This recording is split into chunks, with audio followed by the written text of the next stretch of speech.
Yashodanandana Raja Janaranjana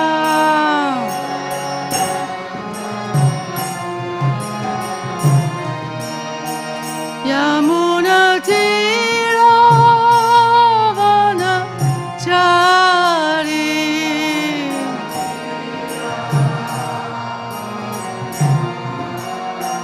Yamuna Tiravana Chari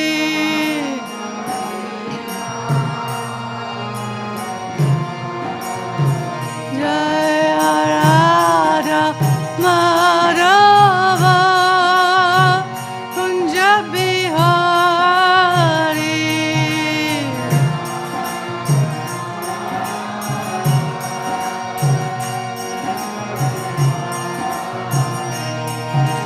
Gopi Jana Vallabha Girivardhari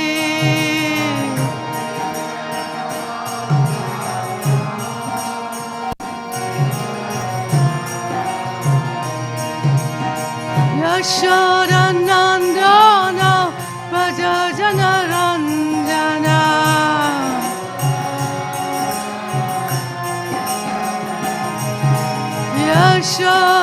Yashodanandana Raja Janaranjana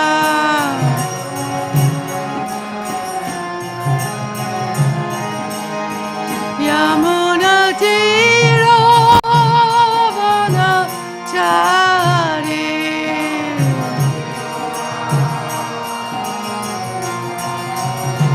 Yamuna Tiravana Chari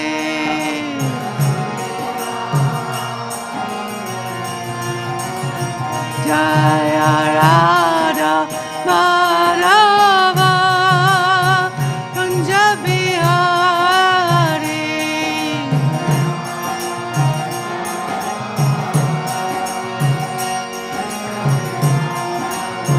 Jaya Radha Madhava Kunja Bihari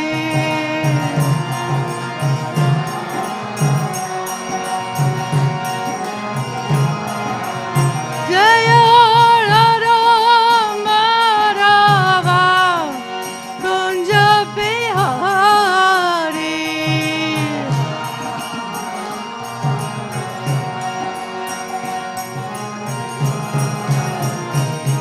Hare Krishna Hare Krishna Krishna Krishna Hare Hare Hare Rama Hare Rama Rama Rama Hare Hare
Krishna, Krishna Krishna, Hare Hare, Hare Rama, Rama Rama, Hare Hare.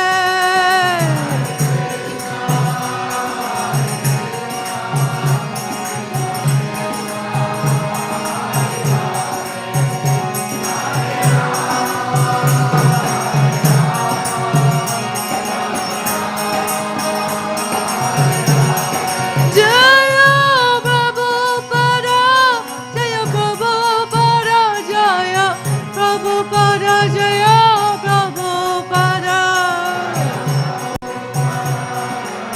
Prabhupada, Jaya Prabhupada, Jaya Prabhupada. Srila Prabhupada ki jai. Om Namo Bhagavate Vasudevaya. Om Namo Bhagavate Vasudevaya. Om Namo Bhagavate Vasudevaya. Reading from the Śrīmad Bhāgavatam, Canto 7, Chapter 15, verse 54. I get allergies, really bad. Verse 54. Agni, Suryo, Diva, Pranaha, Shuklo, Raktotaram, Svarat, Vishvo, Ta, Tejasaha, Pragnyas, Turya Atma, Samanvayat, Agni Suryo Diva Prana, Agni Suryo Diva Prana, Shuklo Rakotaram Svarat, Shuklo Rakotaram Svarat, Vishvota Tejasa Pragnyas, Vishvota Tejasa Pragnyas, Turyatma Turyatma Samanvayat, Turya Atma Samanvayat, Agni Suryo Diva Prana, Shuklo Rakotaram Svarat, Vishvota Tejasa Pragnyas, Turyo Atma Samanvayat.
Ladies,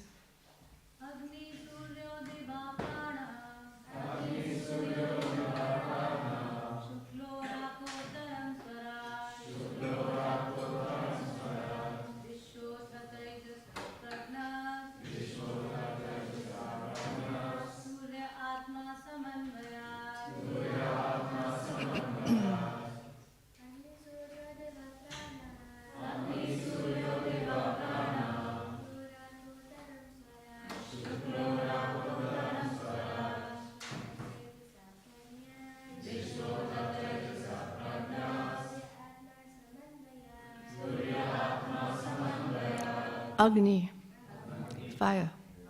Surya, sun. Deva, day. Pranaha, the end of the day. Shukla, the bright fortnight of the moon. Raka, the full moon at the end of the Shukla Paksha. Uttaram, the period when the sun passes to the north. Svarat, the Supreme Brahman, O Lord Brahma. Vishva, gross designation. Ata, Brahmaloka, the ultimate in material enjoyment. Tejasa, subtle designation. Prajna, the witness in the causal designation. Turyaha, transcendental. Atma, the soul. Samanvayat, as a natural consequence. Translation by His Divine Grace, A.C. Bhaktivedanta Swami Srila Prabhupada Ki Jai. On his path of ascent, the progressive living entity enters the different worlds of fire, the sun, the day, the end of the day, the bright fortnight, the full moon, and the passing of the sun in the north, along with their presiding demigods. When he enters Brahmaloka, he enjoys life for many millions of years, and finally his material designation comes to an end. He then comes to a subtle designation, from which he attains the causal designation, witnessing all previous states. Upon the annihilation of this causal state, he attains his pure state, in which he identifies with the Supersoul. In this way, the living entity becomes transcendental. It's a very clear translation, isn't it? We all understand that easily, don't we? So please repeat. On his path of ascent, the progressive living entity enters the different worlds of fire, the sun, the day, the end of the day, the bright fortnight, the full moon, and the passing of the sun in the north, along with their presiding demigods. When he enters Brahmaloka, he enjoys life for many millions of years. And finally, his material designation comes to an end. He then comes to a subtle designation, from which he attains the causal designation, witnessing all previous states. Upon annihilation of this causal state, he attains his pure state, in which he identifies with the Supersoul. In this way, the living entity becomes transcendental. So there's no purport to this verse, but it's an interesting one. So before starting, I'm going to offer my respectful obeisances to the lotus feet of my Gurudev. Nama Vishnupadaya Krishna Pishaya Bhutale Shrimati Tamal Krishna Goswami Di Namine. Nama Om Vishnupadaya Krishna Pishaya Bhutale Shrimati Bhaktivedanta Swami Di Namine. Namaste Saraswati Devi Gauravani Pacharine Niveshi Satsunamari Pashkachaji Jatayine. Jaya Shri Krishna Chaitanya Prabhu Nityananda Shri Advaita Gadadara Shiva Sadi Gaura Bhaktivedanta. Hare Krishna Krishna Krishna Hare Hare Hare Rama Rama Hare Hare. Om Agyanati Vendasya Gyanangana Shalaka Chakshur Unmitam Yena Tasmai Shigurve Namaha Mukam Koti Vacharam Pangum Nagarigirim Yat Kripa Tamaham Bande Shigurum Dinataranam. So, this is the last chapter of the 7th canto. And each verse is a condensed explanation of different activities, processes, religious systems. It's quite complicated. Now, before we come to the part where we are, the Bhagavatam is telling us of what is called the Pitriyana, which means, well, in the beginning it starts with, just going back a little bit, at the beginning of this chapter it starts with how to honor the brahmanas, for instance. How even if somebody is rich, the person should not invite more than 2 or 3 brahmanas. That was interesting, and I was wondering, why is that? Because then Prabhupada explains in the purport, because there could be discrepancies in honoring. If there's too many, it could take time before you come to number 50, to worship them, to honor them, to offer service to them. So like that, all the verses, they are condensed explanations of different religious systems, really. So before we come to this set of verses where we are right now, it talks about the living entity ascending. So first, this is the verse that we just read. It forms part of Devayana. Before that, there's Pitriyana, meaning the living entity, through austerities, goes up to the moon planet, where he enjoys for many lifetimes, for many, many years, not lifetimes, sorry. And then the body starts to dwindle. And then when rain falls, the living entity comes back again in the form of grass, eaten by animals, and again injected into a body. Like that, the whole cycle starts again. So that's a living entity who is just interested in a comfortable situation, enjoyment. So this verse where we are right now, starting from verse 52, it talks about the purification of the higher class, one who is maybe not just interested in sense enjoyment, going up to the moon and coming back again, taking birth again, going through a whole process. So we learn of the purification of the higher class, the brahmanas, beginning from the Garbhadan Sanskar to the death rituals. It's very technical. It's based on strictly following rituals. It's based on controlling the senses, the mind, and one's actions, which are offered as sacrifice. Like the verse just before that is talking about merging the mind, the senses, the speech. Basically, it's talking about controlling oneself and offering our voice, our action, our thoughts, anything that we do, our whole self, as sacrifice. It doesn't have anything to do with spiritual relationship with Krishna. Not really, not yet. So this verse where we are right now is verse 54. It tells us, this one tells us of different stages one goes through when ascending. So after the jiva does sacrifice as it should be done, austerity as it should be done, then what happens? The jiva goes to different worlds. The world of fire, the world of the sun, the day, the end of the day, the bright fortnight, the full moon, the passing of the sun in the north. That's an interesting one.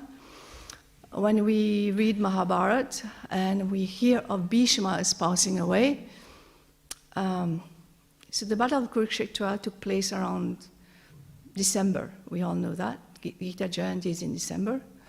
And when Bhishma fell down, he was laying on the bed of arrows, which we all know, and he also could leave his body at will. We also know that. A benediction given by his father, who absolutely wanted to marry Satyavati, but there were conditions attached. And because Bhishma took this terrible vow, which was unheard of, that's why his name is Bhishma, one who takes a terrible vow, his father gave him the benediction, you can leave anytime you want. So he was laying on the bed of arrows and he said, I'm not going to leave my body now. I will leave my body when the sun travels north. So we all know also, around the 22nd or something of December, it's equinox, where the day and the night are equal. It happens twice a year, there's equinox. And then right after that, the next day, the sun changes course and starts to travel in the north. And it seems like the jiva waits for this period when the sun travels to the north before ascending to Brahmaloka, where it is said he enjoys for many millions of years. So he's not looking for any relationship with Krishna here. He's just looking for self-realization, perfection. And finally, it is said, his material designation comes to an end. So what does that mean, really? So after enjoying for millions of years, he comes to the realization, this body, physical body, I am not. And that's when he comes to the realization that I am also made up of subtle mind, intelligence, and ego, which is what it is said in the verse. Then he comes to the subtle designation that he understands that he doesn't need the gross body to interact. We all have some kind of experience of that. When we sleep at night, we dream. Sometimes whatever we're dreaming seems so real, we forget that we have actually a gross body sleeping on the bed. So we have experience of that. So the jiva then, which means after giving up this gross body, he attains this subtle realization, this subtle form where he understands, I also exist on the subtle platform. But still, it is made up of matter. That's why then he comes to a more subtle designation, which is the causal designation. So what I will do, because it had no purport, I went to Vishwanath Chakravarti Thakur's Sarata Darshini, where I'm going to quote the purport there that was translated by Banu Swami, actually. So after he enjoys on Brahmaloka, his method of liberation is described. So he goes to Brahmaloka just to enjoy. All these austerities were meant to enjoy on Brahmaloka. So he comes to that understanding after his enjoyment is over.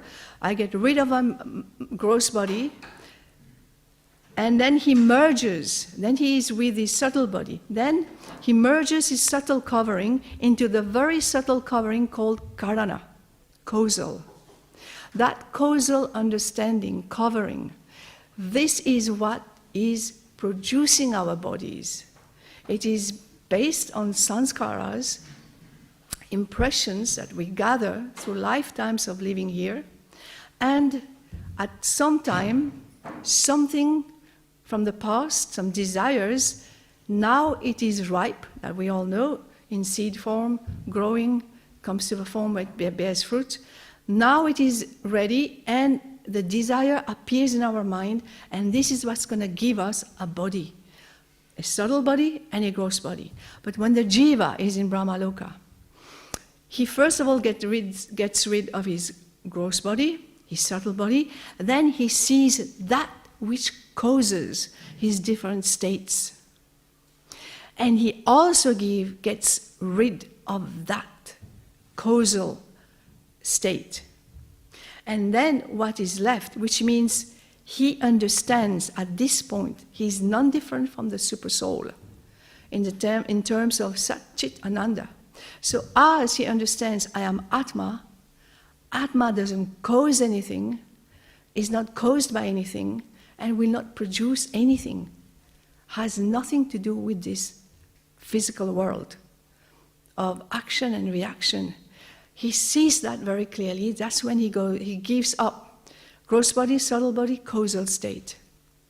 And with the destruction of all the transitory objects witnessed, only the pure Atma remains, and thus he is liberated. It's a very complicated process, as we can all understand from this verse. So I will go to the next verse because it explains this verse also. Devayanam idam prahur bhutva bhutva nupur vashaha atmaya jupashantatma yatmashto na nivartate.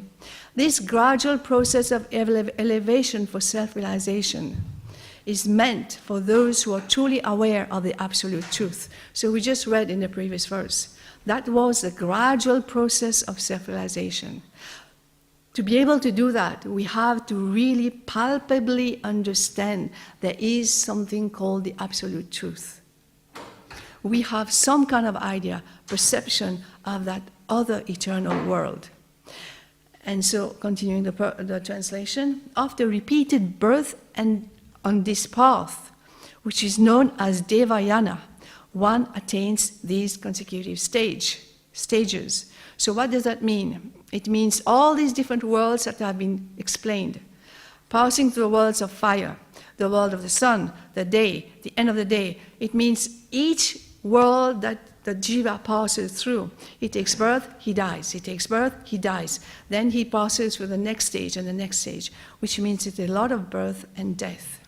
So after repeated birth and death, continuing the purport, the translation of 55, repeated birth on this path, which is known as Devayana, one attains these consecutive stages. One who is completely free from all material desires, being situated in the self, need not traverse the path of repeated birth and death.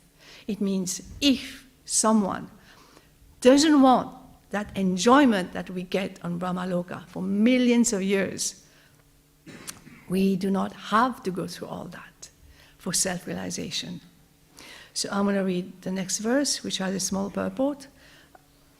Verse 56. Ya ete pitvi devanam ayane veda nirmite shastrena chakshusha veda janashtopi namuyate.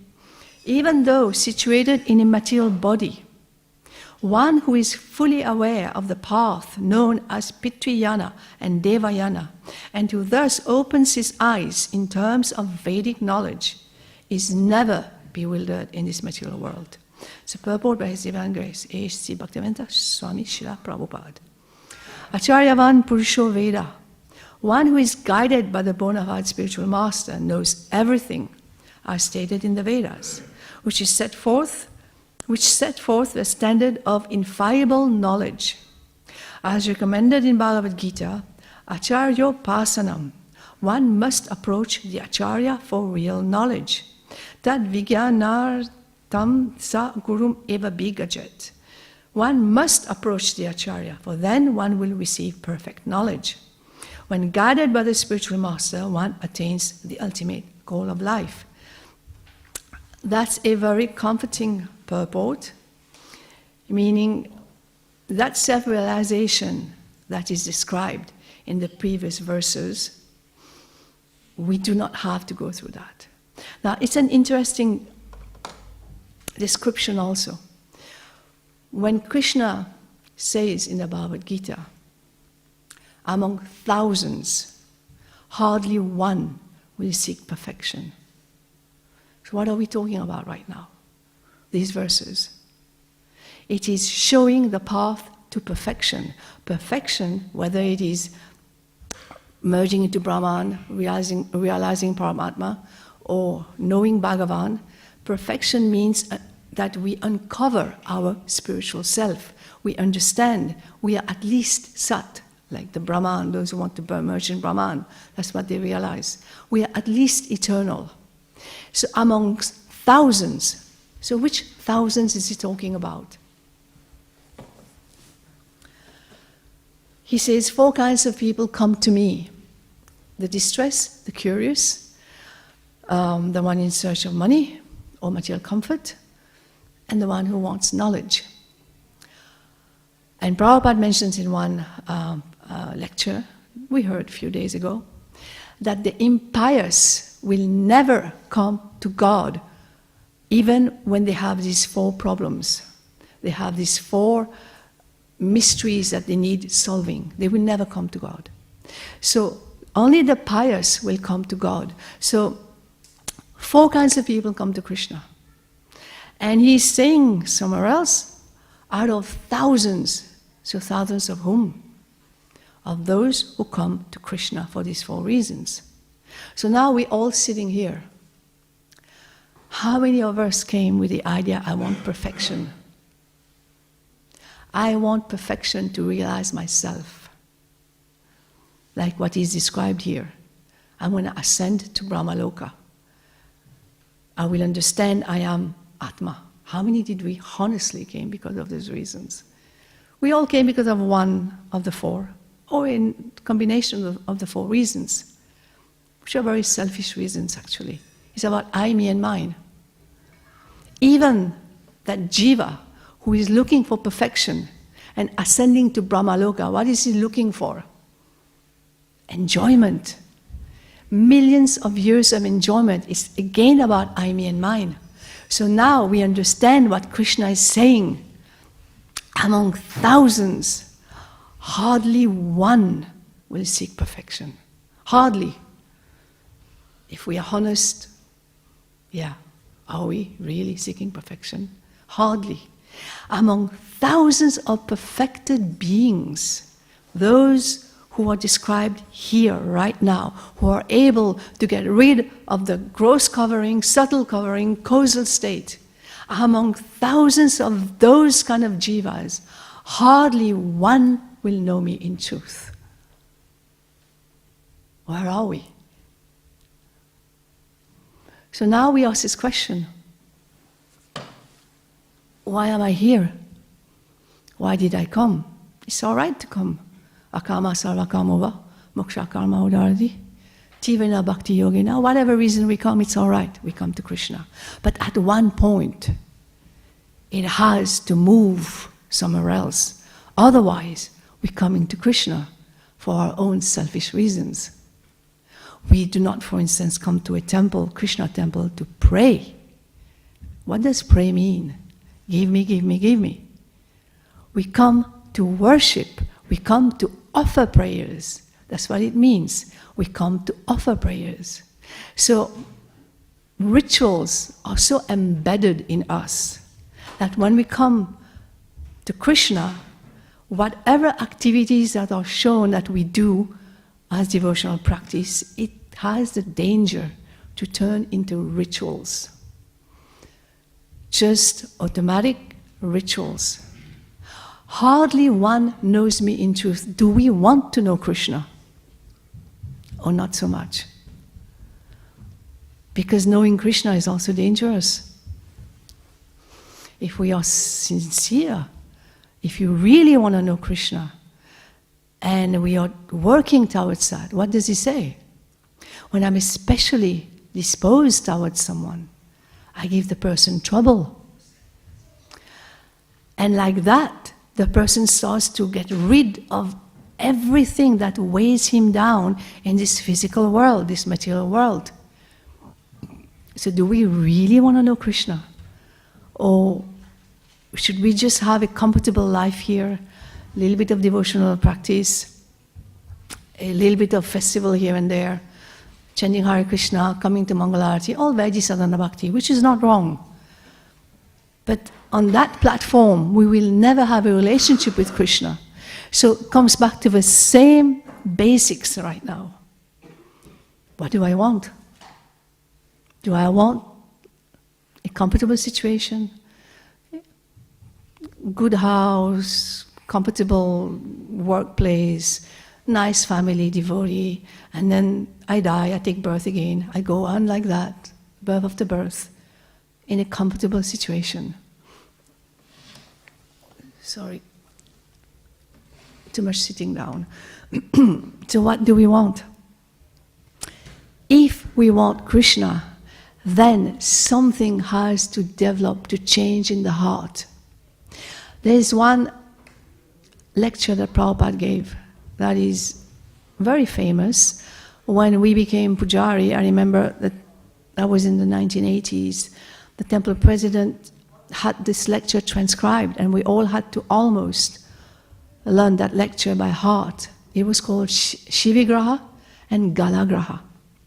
And Prabhupada was saying, the deities, they're Krishna himself. Not representation, not incarnation, not form. They are directly Krishna. He said, we have to develop feelings, because otherwise, when I'm dead and gone, you will think this old man has given me a burden. He said, when we serve the deities, we have to want to develop this mentality. This is Krishna himself. He also said, we can do whatever we want with the deities.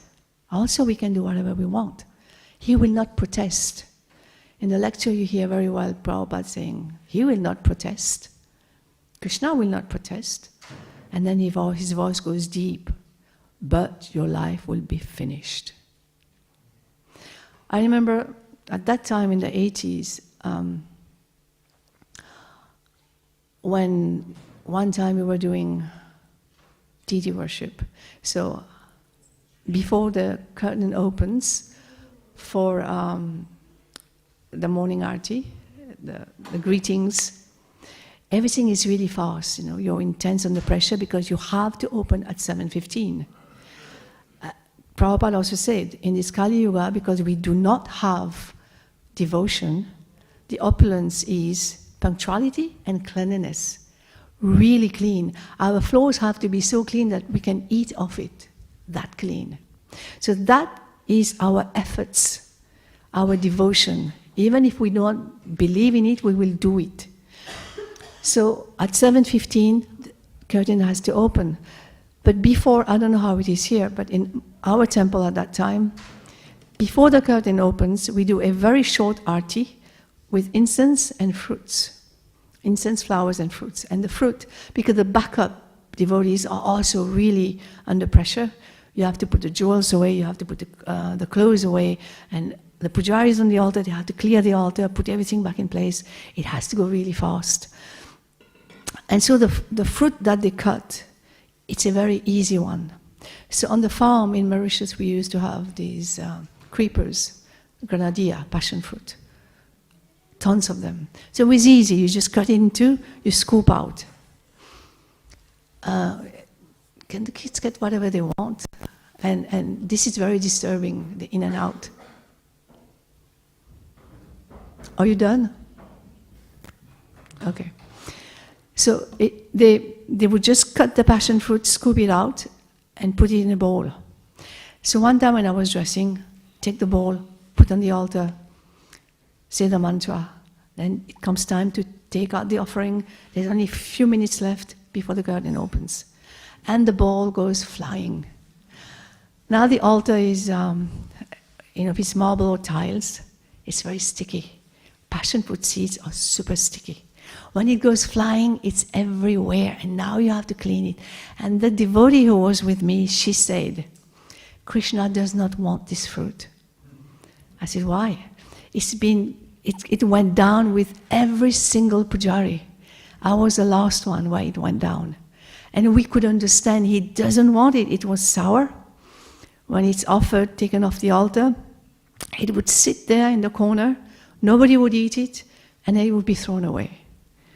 He did not want this fruit. So he is real. So we understand that. Even in theory, we have to believe.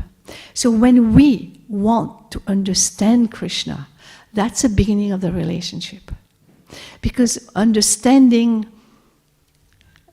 how rare it is to be a devotee of Krishna, we have to awaken.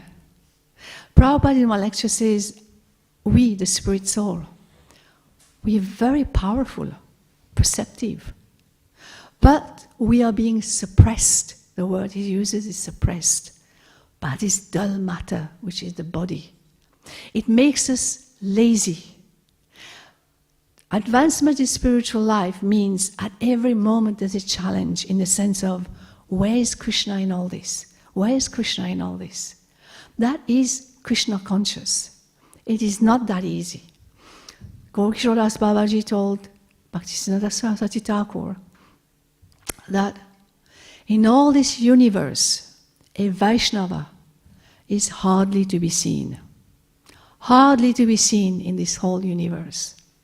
He says an assembly of Vaishnava simply does not exist, except in the pastimes of Sri Chaitanya Mahaprabhu.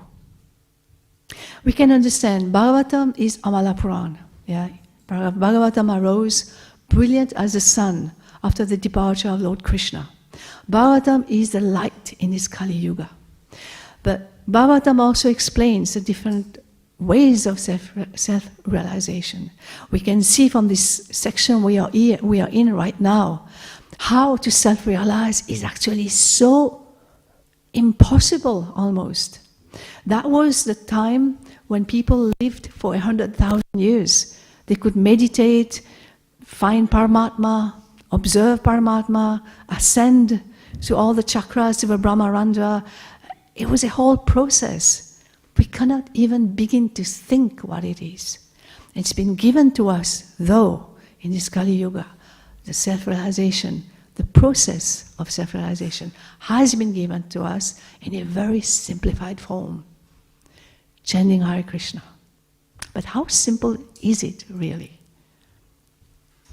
Prabhupada said, you can see Krishna face to face, even in this lifetime. When do we become a pure devotee? Prabhupada was asked. Immediately he said, depending on the mindset. As long as we are hanging on to whatever it is, Prabhupada says, a pinch of material desire, we will have to come back. This chanting process, when we understand it, even the first part, Chetodapanamarjanam, cleaning the mirror of the heart, the mirror from dust accumulated. What are the dust? Sanskaras, impressions that we have gathered through lifetimes, through this lifetime. And that is what causes that causal state that we have to get rid of. After the gross, the subtle body, the causal state. All these impressions. So chanting Hare Krishna can do that. We have just to believe in it and sincerely try. On our level, what we try is we try to hear the mantra. Prabhupada in one purport of the Bhagavatam, he says, one should chant Hare Krishna in pranayam. What does it mean in pranayam?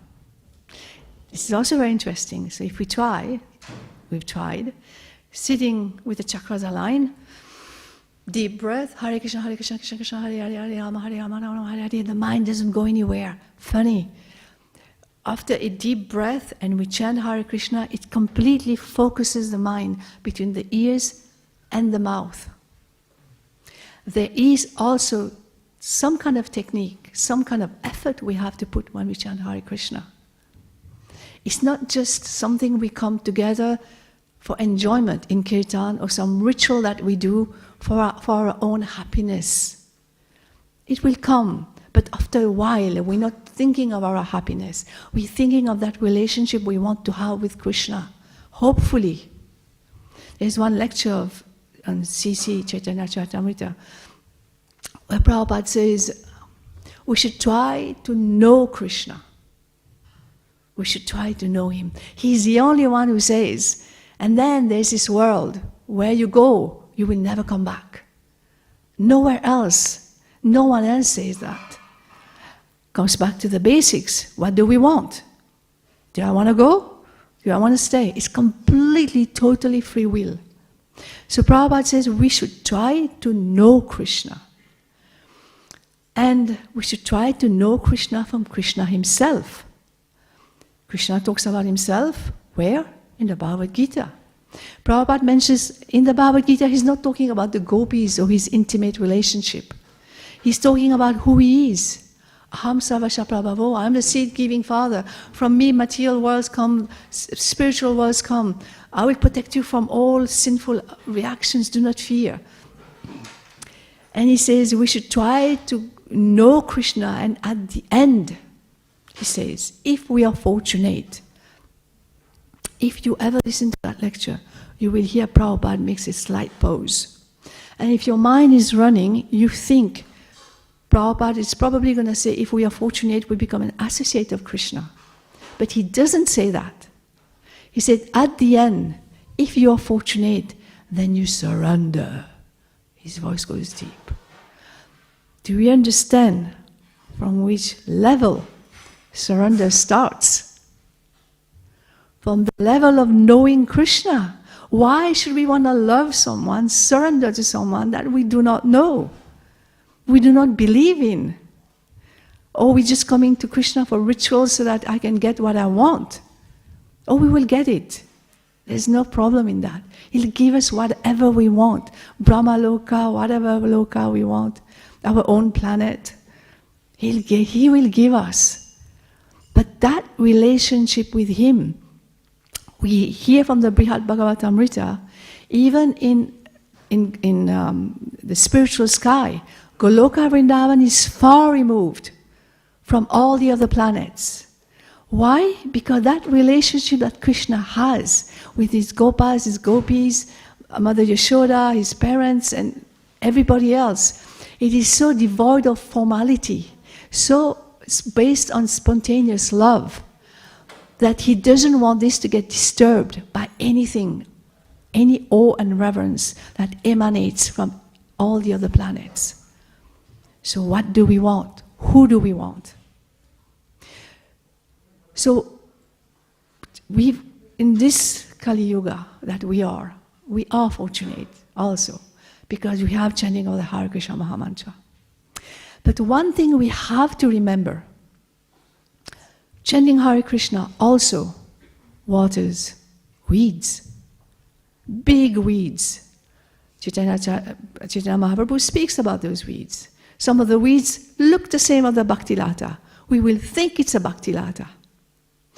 Bhaktivedanta Thakur, he wrote a diary, Svalikita, which is sent to his son, Lalit Prasad.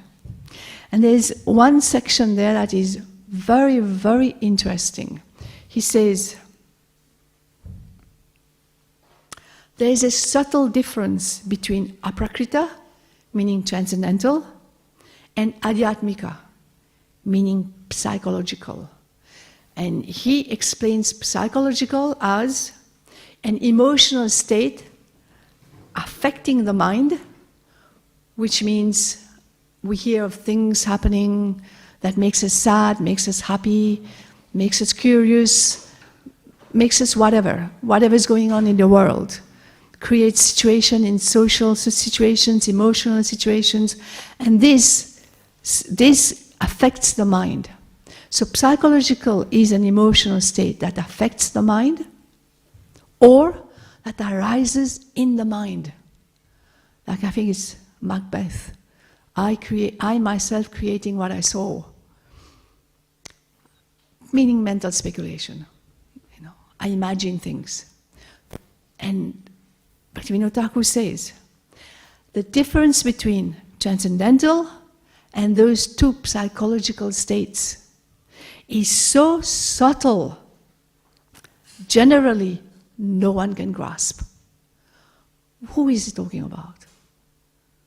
Non-devotees, those who are not transcendentalists, are not interested in anything spiritual. They are not. So who is he talking about? About us. It is so subtle, our mental speculation and spiritual revelation. The difference is so subtle that sometimes we cannot see the difference. He says aprakrita, transcendental, has its basis in the absence of speculative knowledge. As we progress in our devotional practice, we start to understand layers that are subtle, very subtle.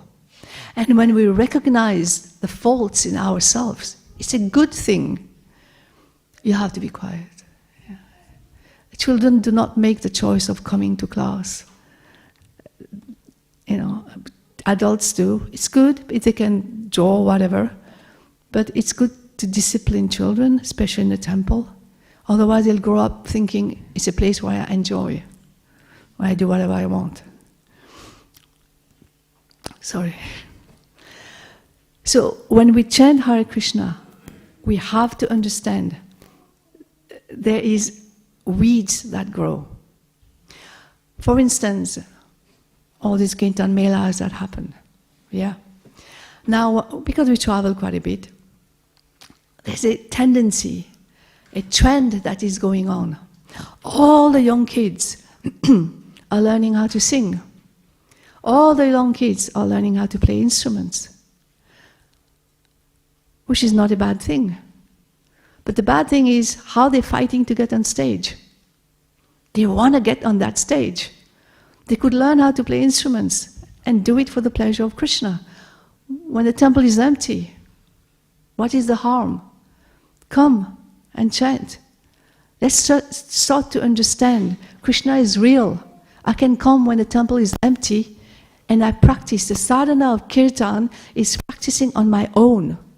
Every service has a sadhana. I come to the temple, I sing the songs of the acharyas and I read the translation and I sing for the pleasure of the deities. Sometimes somebody may join, somebody may not join. It doesn't matter. It is boring. We know that. But we try to rise above the modes, O Arjuna. That's what Krishna says. We try. This is all real. It's a real practice. So when the weeds grow, if we are not careful, Jagannatha Pandit says, we can chant Hare Krishna for countless of lifetimes and go nowhere. So in the beginning, we chant Hare Krishna no matter what, in whatever situation, even in jest, joke. When we do Harinam, people laugh at us or they insult us, whatever, it doesn't matter. That's the first contact with the mantra, who is Krishna himself. But after a while, Prabhupada says things are not static, they are ecstatic, means it moves. After a while, we have to decide, what is it I am looking for over here? What? And Krishna will direct us accordingly. That free will we do have, just like Krishna will not eat for us, our Guru cannot eat for us, we have to eat for us ourselves. That free will we have, who do I want, what do I want? And that will determine my actions. So, it is much simpler than learning to merge the senses into the mind, the voice, the whatever, and everything into Omkar, and then getting rid of the gross body, subtle body, causal state. So chanting Hare Krishna is much simpler, but Prabhupada says it's not cheap. Easy, but not cheap. Chanting Hare Krishna, Bhaktisiddhanta Saraswati Thakur says, the mantra on his own is Krishna. Because we have no taste, we need distraction of good voice, talent, melody, musical instruments. Because we have no taste. And Saraswati Thakur used to put people who do not know how to sing in a temple. For festivals, of course, he had good singers. And I think most of us do know that when he was about to leave his body, he wasn't speaking at all. A few days before, he indicated he wanted somebody to sing Shirupa Manjari Pada. And Sridhar Swami, who had a very gruff voice, could not really keep the rhythm, did not know how to sing, basically. He started to sing because Saraswati Thakur indicated he should sing. As he started to sing, one of his godbrothers stopped him and had somebody else with a much more melodious voice start to sing. And Saraswati Thakur, he spoke. He said, "Why have you stopped?" And the godbrother replied, "Guru Maharaj, he sings much nicer." Saraswati Thakur replied, "We're not looking for talent here." Actually, in Giriraj Swami's book about Mumbai, also he writes, Prabhupada came back from England. He was lying down, and Maharaj asked him if he wanted kirtan. Prabhupada said yes. And so they had the best kirtaniya come and do kirtan. Prabhupada stopped him. And then Maharaj asked Prabhupada, was it disturbing Srila Prabhupada? Prabhupada said, it was hammering in the brain. We do not understand purity, unless we are ourselves pure. Interesting also in the Sarata Darshini, it is said it is an offense to call anybody a pure devotee. Not that the person might not be a pure devotee, it's because when I call someone a pure devotee, it establishes myself as a pure devotee. Because unless I am an expert gemologist, I will not know the difference between cut glass and diamond. So there are so many subtle things for us to understand. There's 5 minutes left. If anybody would like to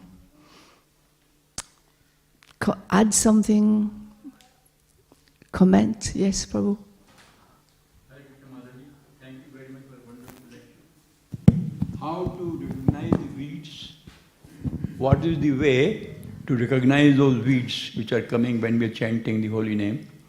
How to recognize them and how to get rid of them? Please tell us a bit more. I think we go back to Shikshashtakam. So, Chinarapi Sunichena is, we should be, now, first, second verse, Nam Namakari. It says our state, that second verse of Shikshashtakam. How I am Durdevam, unfortunate. Even though Krishna, you have hundreds and thousands of names, I have no attraction for any one of them because I'm so unfortunate. I have no taste.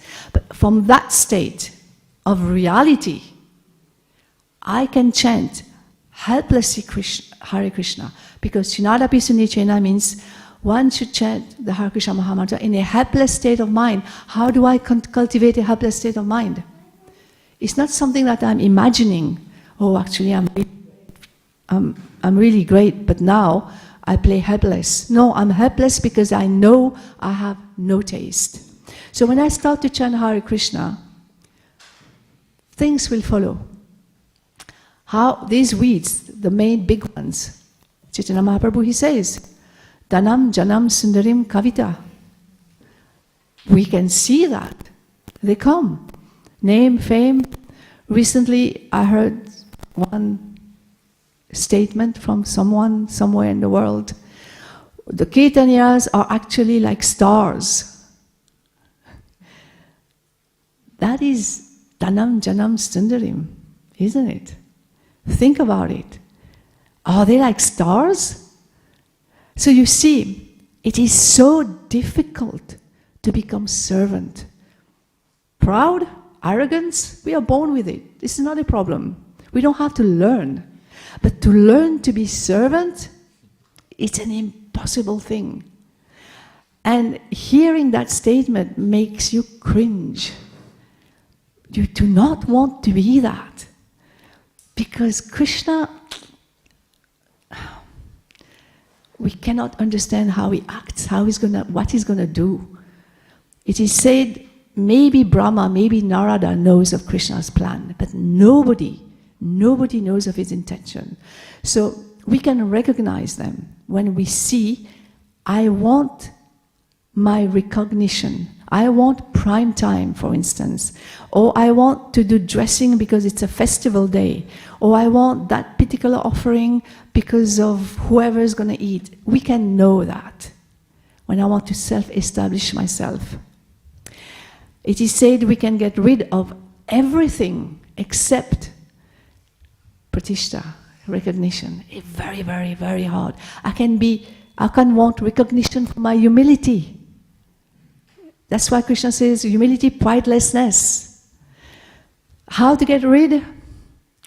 You know, it's like asking how to get rid of envy. I joined in 1981, I keep on hearing the question, which means there is no one equation. We are all different. For every one of us, it will be a different contamination, it will be a different weed, it will be a different process.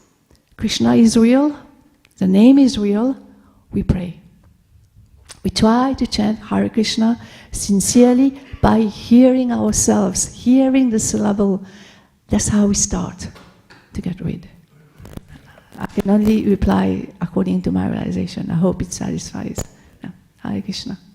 Anybody has something else? A last one? Yes.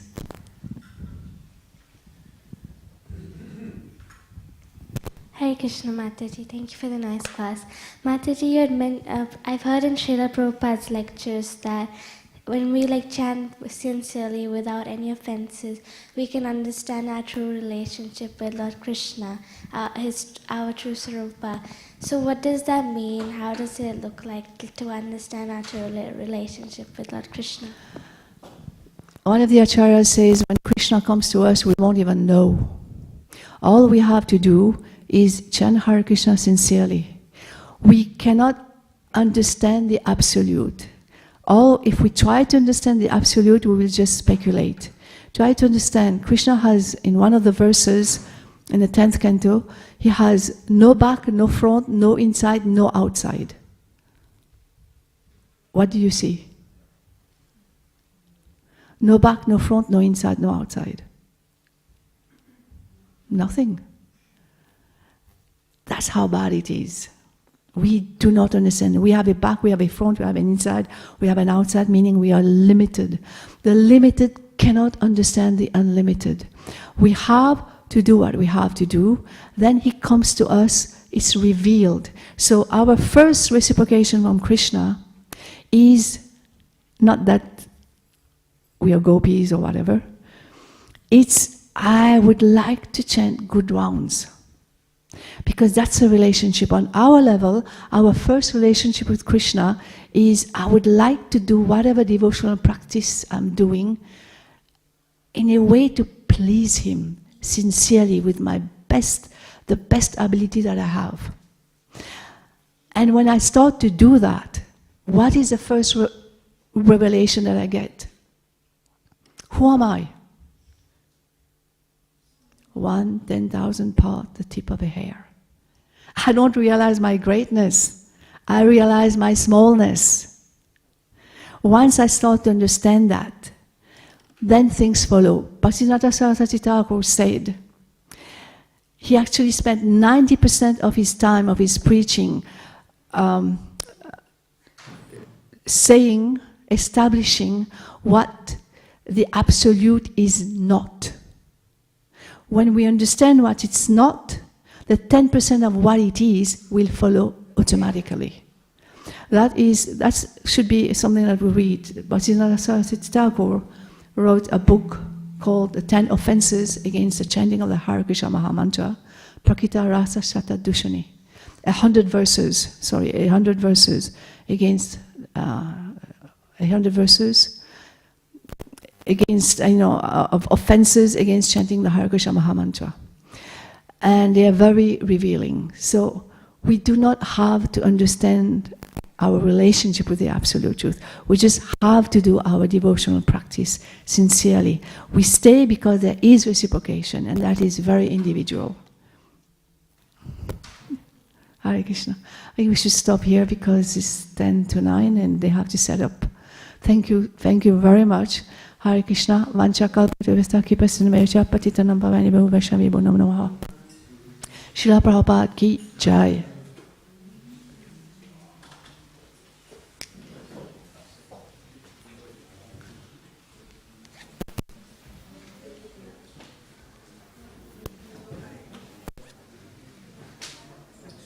Hare Krishna. Very nice lecture. Thank you.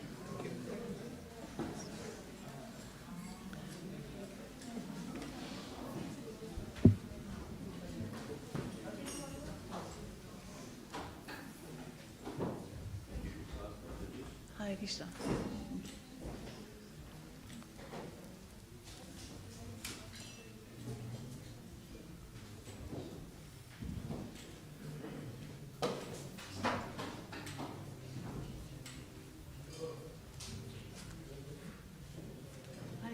How to recognize the weeds? Any important weeds? How to recognize it?